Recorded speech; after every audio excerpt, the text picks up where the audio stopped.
GST के proposals की बात कर रहे हैं। 6 प्रपोजल्स आए हैं, 5 सीजीएसटी एक्ट में चेंजेस प्रपोज किए हैं, 1 आईजीएसटी एक्ट में।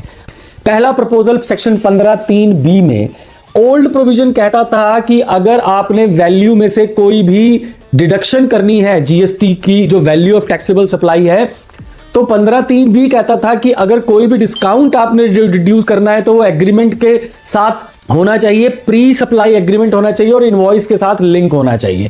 दूसरी कंडीशन होती थी कि रेसिपिएंट अपना आईटीसी रिवर्स करेगा तभी आप डिस्काउंट की वैल्यू को डिस्काउंट में से रिड्यूस कर सकते हैं। पहली कंडीशन को हटा दिया गया है, एग्रीमेंट हो या ना हो, इनवॉइस से लिंक हो या ना हो, केवल आईटीसी अगर रेसिपिएंट ने रिड्यूस किया है तो साहब आप अपना वैल्यू रिड्यूस कर सकते हैं और अपना आउटपुट टैक्स रिड्यूस कर सकते हैं। सिमिलरली दूसरा प्रपोजल सीजीएसटी एक्ट में सेक्शन 34 जो कि क्रेडिट नोट का इसी से रिलेटेड है। क्रेडिट नोट में ये एलिजिबिलिटी नहीं थी कि आप डिस्काउंट के बेसिस पर, डिस्काउंट के कारण क्रेडिट नोट दे सके। अब सेक्शन 34 में ये ऐड कर दिया गया है कि अगर आप डिस्काउंट भी देते हैं 15(3)(b) का तो आप क्रेडिट नोट देके अपनी वैल्यू रिड्यूस कर सकते हैं। तीसरा चेंज रिफंड में आया है। सेक्शन 54 सबसेक्शन 6 में कि आपका 90% जो रिफंड है वो प्रोविजनल मिल जाएगा, लेकिन केवल लिखा था accumulated ITC on account of zero rated supplies.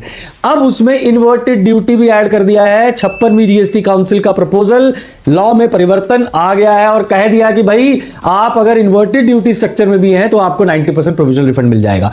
अगला चौथा चेंज भी रिफंड के ऊपर ही है। 1000 रुपए से नीचे अगर कोई भी रिफंड वैल्यू होती तो रिफंड नहीं मिलता था। सेक्शन 54 सबसेक्शन 14 में ये लिखा हुआ था। अब वो 1000 का कंडीशन हटा दिया गया है। अगर आपका 1000 से नीचे का भी रिफंड है तो आपको मिल जाएगा।